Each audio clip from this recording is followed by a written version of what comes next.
Fala galera, antes de começar o corte, lembrar vocês que a Betfair é patrocinadora do Futebolaço Podcast. Você aí que é bom de palpite, corre lá na Betfair. Ao se cadastrar na Betfair, o link tá aqui na descrição do vídeo e no primeiro comentário fixado. Você ganha aí R$600 para fazer apostas grátis e nos 40 primeiros dias após se cadastrar, se você errar a sua primeira aposta, você não perde dinheiro, ele volta para você. Então corre na Betfair, que é a maior do planeta e tá fechada com o Futebolaço Podcast. E agora, vamos pro corte.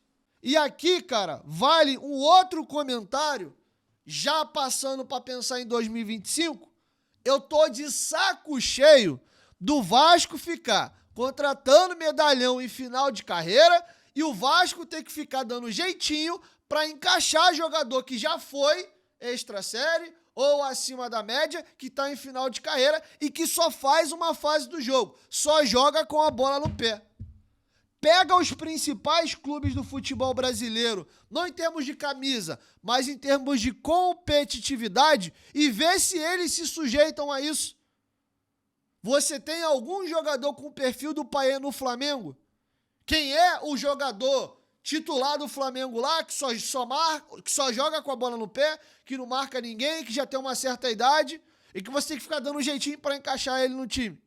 Você tem isso no Palmeiras? Você tem isso no Botafogo, você tem isso no Atlético Mineiro. O Hulk, apesar dos 38 anos de idade, é um cara que fisicamente é inteiro. A idade é só um número.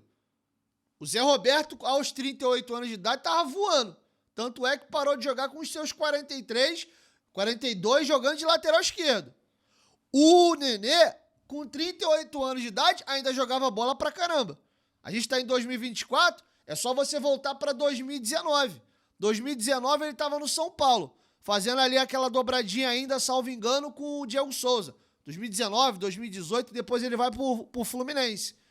Então, cada jogador é um jogador, né? Aí tem um histórico de lesão, questão genética, os cuidados que o atleta teve com o seu corpo.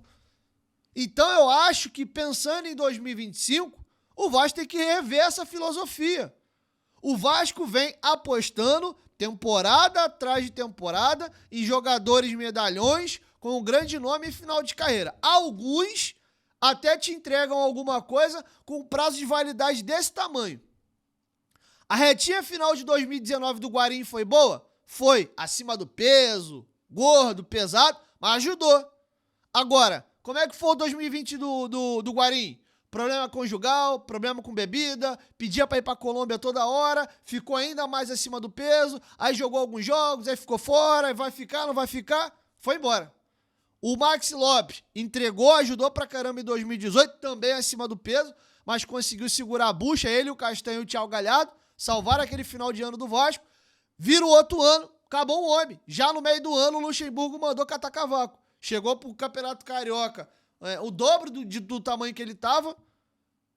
O Luiz Fabiano entregou em um jogo ou outro e lesionou. O Alex Teixeira, que a gente sonhou muito com o retorno, ele ajudou em alguns jogos ali na Série B, mas não foi nem sombra do jogador que a gente esperava até o presente momento. O Coutinho tá oscilando, não conseguiu ainda uma vitória com a camisa do Vasco. O Souza também não consegue se firmar. Foi assintomático o jogo contra a equipe agora do Atlético. Ele nem no banco ter ficado.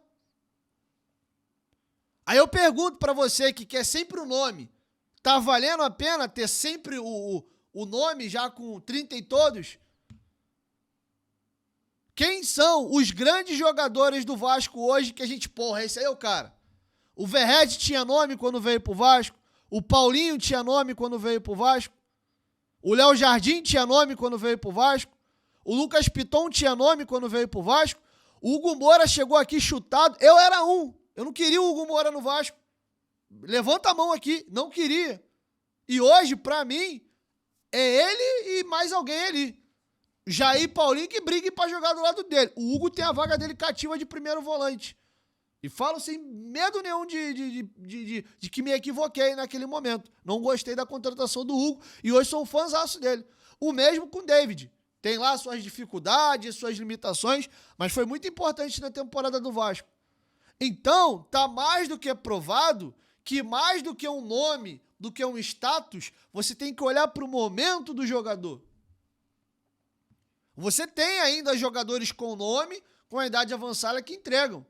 O Fernandinho, desde que chegou no Atlético Paranaense, entrega muito. O Hulk, desde que chegou no Galo, entrega pra caramba. O Luizito Soares, mesmo com o joelho claudicante, fez um campeonato brasileiro absurdo no ano passado. Mas você tem que olhar o momento. Tá, o cara tem idade avançada, mas ele ainda tá jogando em alto nível? Ele ainda tá performando? Ou eu tô trazendo um jogador que já há anos não consegue jogar em alto nível e eu, Vasco, vou tentar recuperar esse jogador aqui que já tem uma idade avançada?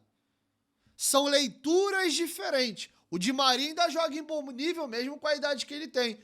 Acharia ruim a contratação do Di Maria? Não. Ele tá jogando em bom nível. Ainda tá na Europa? Não acharia ruim. O Lucas veio pro São Paulo vindo do Tottenham. Ele ainda estava jogando Champions League, Premier League e veio ao São Paulo. Com 32 anos de idade, novo, mas no auge não mais, né? Mas assim, ainda não tão longe do auge físico dele. Então acho que essas aqui são algumas observações importantes para a gente estar pensando e estar falando sobre a montagem de um elenco para o ano de 2024. Aí tem um amiguinho falando aqui, ó, que o Fluminense tem uns 10 paê lá. Eu discordo redondamente do que você está falando.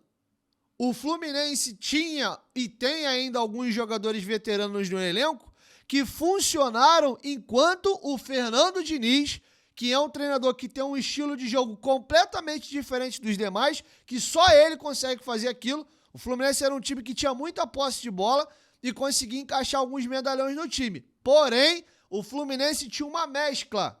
O Fábio tem 40 e poucos anos, mas o Fábio é goleiro. Centroavante, goleiro e zagueiro são posições que você ainda consegue jogar em bom nível já mais velho. Se tem um jogador que sofre com idade elevada é ponta. A principal coisa que a maioria dos pontas fazem quando envelhece é mudar de posição. O cara que é ponta vira meia, outro vai para centroavante. Um exemplo, na primeira prateleira do futebol mundial é o Cristiano Ronaldo. Eu vi ele começar a carreira de meia esquerda, na época jogava-se no 4-4-2, ele pulou para a ponta esquerda, virou segundo atacante e no final da carreira virou 9. Foi perdendo velocidade, foi aprimorando a finalização e foi caminhando para dentro da área, exigindo cada vez menos o físico e mais o senso de posicionamento e a finalização dele. Aí você tem o Marcelo na lateral, mas que reveza bastante, né, com outros jogadores, o Fábio, que é goleiro, o Felipe Melo, que saiu de volante para jogar de zagueiro, mas nessa temporada já perdeu completamente o espaço. Sendo que o Fluminense tinha Nino, André, Arias, o menino do cabelo lisinho, Martinelli, Samuel Xavier. Tem alguns medalhões ali, mas tem vários jogadores físicos em volta e um time que era moldado e montado para jogar em cima do modelo do Fernando Diniz. Agora, você querer me comparar isso com o Payet é piada. Quer comparar o Payet hoje com o Ganso? O que um joga com o que o outro joga? Não dá nem para começar a brincadeira. E aí, galera, chegou até o final do corte, aproveita, dá essa moral e se inscreve. Nós gravamos novos episódios toda semana e os nossos cortes vão ao ar todos os dias. Então, se inscreve no Futebolaço Podcast para ter mais conteúdo e até o próximo corte.